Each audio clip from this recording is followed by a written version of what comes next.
di hadapan penyidik saya bilang saya nggak usah pakai masker bang. Waktu penyidik Bang Juniadi Purba menawarkan saya masker, saya bilang nggak perlu bang, karena nggak ada yang perlu ditutupi. Saya nggak malu karena saya bukan koruptor, saya tidak mencuri sedikit pun uang dari negara ini. Sempat juga ada penawaran untuk pembuatan video profil Kejaksaan Negeri Karo gitu, tapi memang tidak saya iakan karena ada beberapa alasan seperti yang sudah saya sampaikan, dan saya hanya mengiyakan untuk mereview jalannya penyidikan yang saya upload di akun TikTok saya, Pak.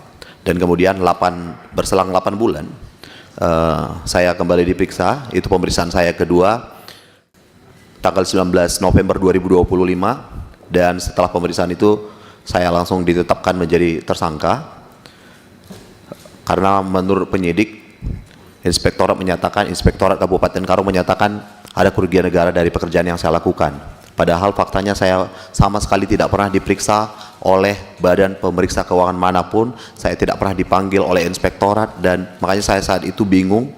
Dan jujur aja di banyak media pada saat itu beredar saya tidak memakai masker dan selalu tersenyum dalam penahanan itu, Pak. Karena di hadapan penyidik saya bilang saya nggak usah pakai masker bang. Waktu penyidik Bang Juniadi Purba menawarkan saya masker, saya bilang nggak perlu bang, karena nggak ada yang perlu ditutupi. Saya nggak malu karena saya bukan koruptor, saya tidak mencuri sedikit pun uang dari negara ini.